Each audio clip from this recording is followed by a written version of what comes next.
Welcome to Reread. I am still going through the Empire comic books, this time issues 29 to 34. Boshek is back, baby. No, he's not. No, he's not. But dinosaurs are.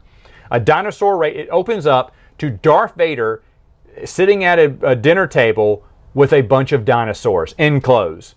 And already you're like, yes, this is what I wanted. Basically, Vader's just trying to make sure that they are going to remain loyal to the Empire because there's rumor that, you know, they're meeting with the Rebel Alliance and thinking of defecting. They assure them they are not. However, someone does meet with an old senator who's with the rebellion. Vader shows up, kills that leader of the rebellion, and then warns the dinosaur creature, hey, now you know who's going to win this battle. And the dinosaur kind of thinks about how evil the Empire is and how the Rebel Alliance has been kind to them. But do they side with what he thinks is the losing team? And at the end, it shows the dinosaur turn to the council and go, I've made my decision. And that's where it ends. And I like that. I do. You don't get to hear what happens. They don't follow up with it. And they don't have to.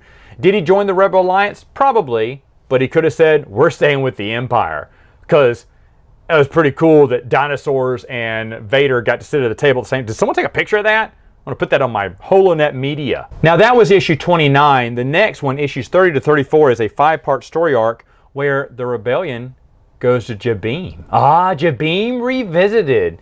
Of course, the Battle of Jabiim in the Clone Wars was really awesome. And Dark Horse knew they had a winner because everyone kept talking about how good that was. So they brought the series back to Jabiim. This time, they're still fighting for their independence. And boy, do they hate the Old Republic. They hate the Empire, too.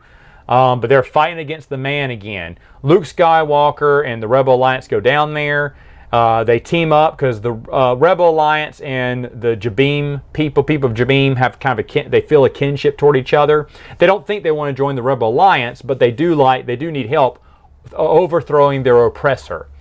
But when they find out Luke's last name is Skywalker, they say, wait, you wouldn't be related to Anakin Skywalker, would you? And that's my father.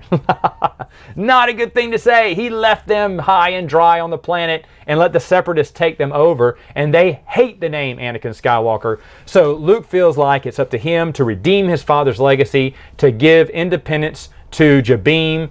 And of course, all the Jabiim people, the leaders, are trying to get over their animosity towards Skywalker, Luke Skywalker, because he's the son of Anakin Skywalker, which they will in the end. In fact, the leader actually says, you're a kid, you aren't responsible for your father's sins, you don't have to be here. And Luke's like, no, but I want to. And then he starts thinking, well, you know what? Anakin was your age when he left us. He may have had a directive, he was a kid. If he was older, he probably wouldn't have done that, so we forgive you too. So it kind of rights a past wrong from the Battle of Jabiim. And I really like that. Dark Horse knew what they were doing. It's a decent series. They show a few flashbacks of the Battle of Jabiim. I thought it was kind of unnecessary. There's a really awesome scene where Darth Vader's looking at the planet and going, I told myself I'd never come back, but the Force has led me back here because Luke Skywalker is on the planet. And he knows that because there's a Jabiim traitor who goes to Darth Vader and tells him. So as Darth Vader's about to destroy the planet and capture Luke, and this is they stretch a little bit, the imagination a little bit here. He's on a Rebel transport with 2 X-Wings. One is Wedge, I think the other one's Hobbs, I can't remember.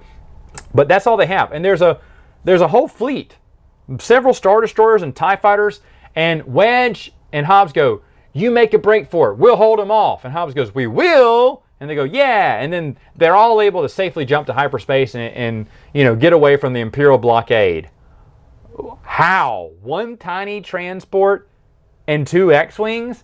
That's where I had a problem with. Also, there was another character here, and for 4 of the 5 issues, I did not know her name. She had blue face paint on, and I kept going. Now, she could have been introduced earlier on, and I'm pretty sure she was. But I had never heard of her. I said, when are they going to talk about who this is? Here's her name. I got it. Nara Dantales. They only say that in the last issue of the story arc. Again, I'm sure she was in previous issues. I probably just forgot. But they keep calling everyone by name except her.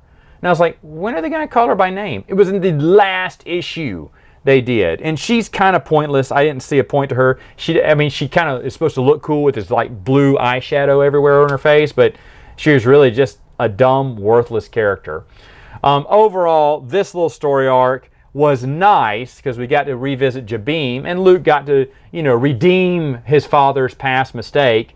But it doesn't even come close to holding the candle to what the Battle of Jabim was in the Republic comic book series.